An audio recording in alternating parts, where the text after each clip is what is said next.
Bonjour à tous, c'est Charlie Sierra, bienvenue sur la chaîne Prépa Concours Police Municipale. Donc aujourd'hui, petite première, je fais la correction de français des questions session 2018 au concours de gardien brigadier en externe.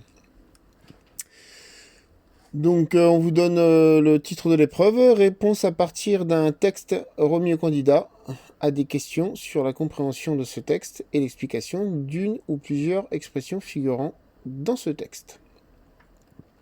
Alors ce texte, c'est le binge drinking, se porte bien, pas la santé. Donc là, on a affaire à un article de journal de 2017.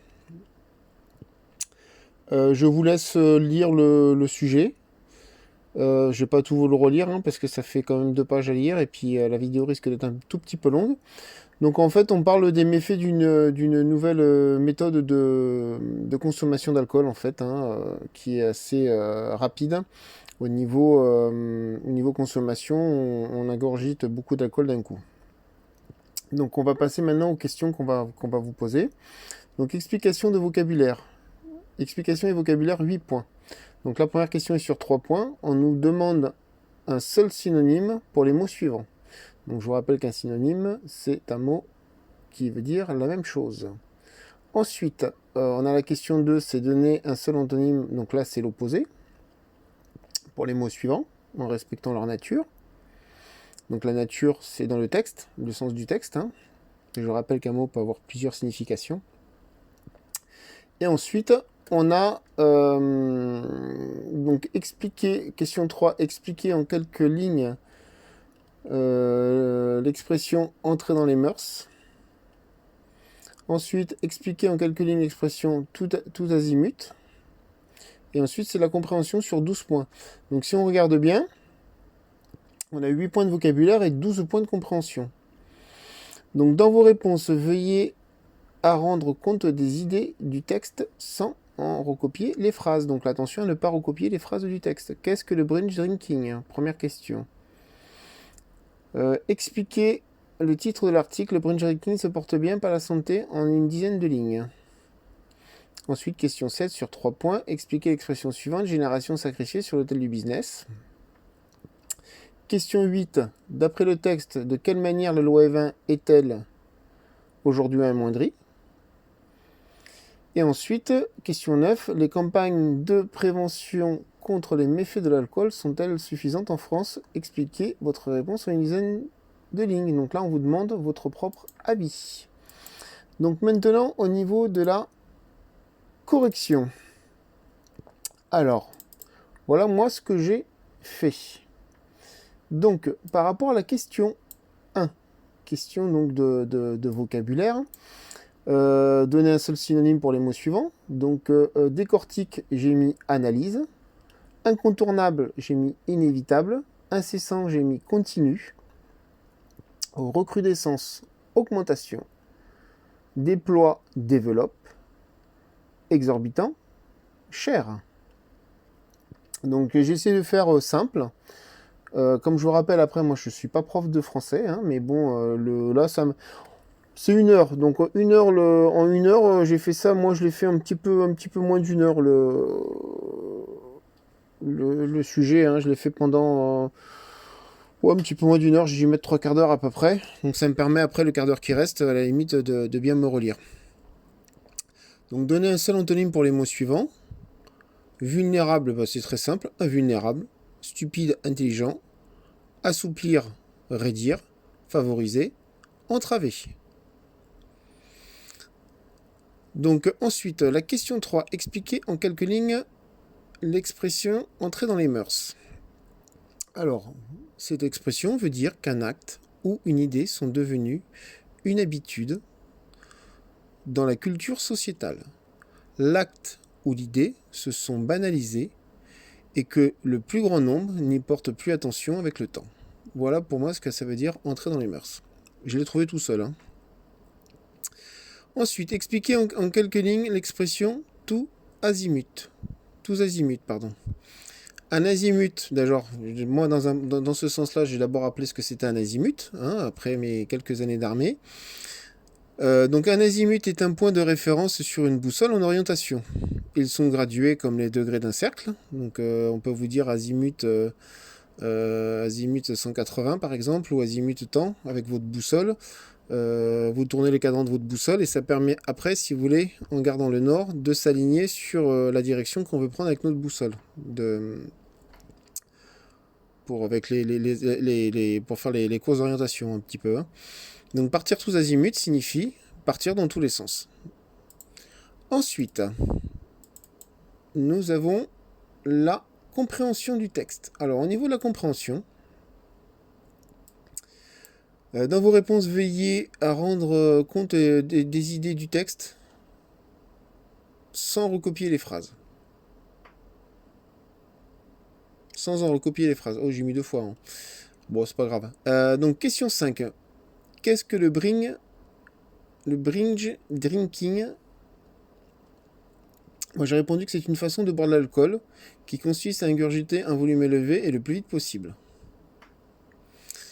La question 6. Expliquez le titre de l'article. Le binge drinking se porte bien, pas la santé, en une dizaine de lignes. Alors là, moi, je tape j'ai fait à l'ordinateur, donc automatiquement, c'est un peu plus compact. Hein. Une dizaine de lignes à l'ordinateur, c'est pas une dizaine de lignes sur une feuille de copie hein, d'examen, de concours. Donc ce titre fait en quelque sorte de l'humour noir. Le binge drinking est une forme de culture de consommation d'alcool. Comme chacun le sait, l'alcool, régulièrement, et d'autant plus à forte dose, est néfaste pour la santé. Cela veut dire que plus cette façon de boire se répandra, et moins la santé publique ira. Voilà pour moi le sens du titre.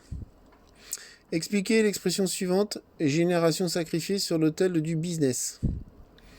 Alors, ceci veut dire que ceux qui proposent cette façon de boire de l'alcool, et qui plébiscitent la consommation d'alcool pour générer des profits, grâce aux ventes, connaissent les méfaits de l'alcool sur la santé. C'est à l'époque un peu comme les vendeurs de cigarettes qui disaient que c'était bon pour la santé de fumer alors que tout le monde savait que c'était pas bon. En état de cause, ils sacrifient une génération qui aura dans le futur des problèmes de santé pour faire de l'argent. Donc là, on fait de l'argent sur la santé des gens, en fait. Surtout sur la santé des jeunes. Donc, question 8. D'après le texte, de quelle manière la loi Evin est-elle amoindrie? Alors là, j'ai simplement dit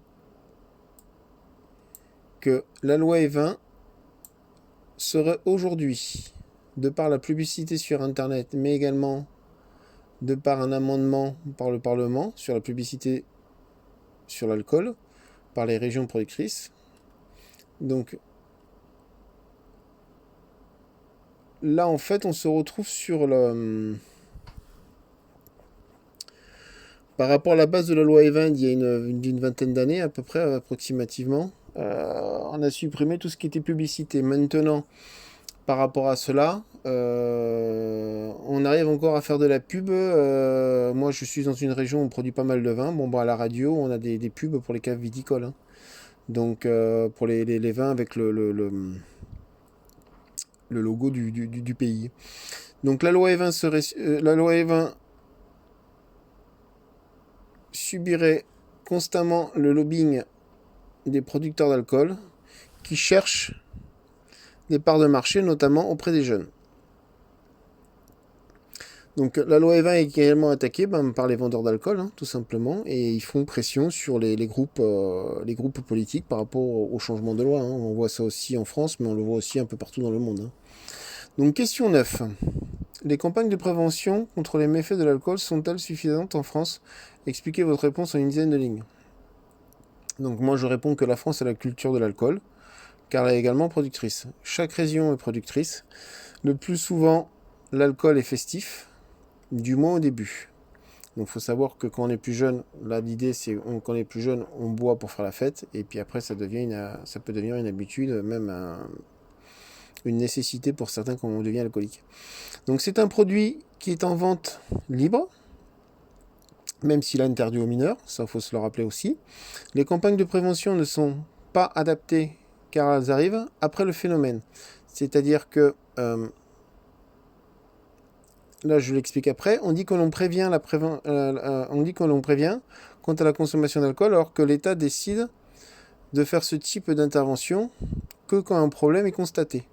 C'est-à-dire qu'on constate le problème et après on se dit on va faire une campagne de prévention. On n'anticipe pas la problématique que peut amener la consommation d'alcool, là en l'occurrence, ou sur d'autres problèmes. Pour ça, à mon goût, on a toujours un peu un métro de retard au niveau de l'État.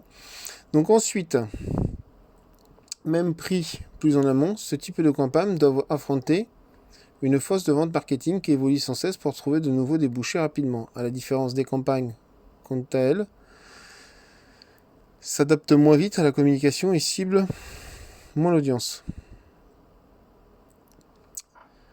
Donc, ce que je disais là, c'est ce que je voulais dire, c'est que les campagnes de l'État, elles sont moins véloces en fait. Donc, on va taper sur tout le territoire national, mais on ne peut pas, comment dire, c'est très dur d'endiguer un phénomène avec des publicistes qui sont payés pour. Voilà, donc c'était Charlie Sierra. Si la correction vous a plu, vous mettez un pouce. N'hésitez pas à nous rejoindre sur le forum Facebook. N'hésitez pas non plus à vous abonner à la chaîne.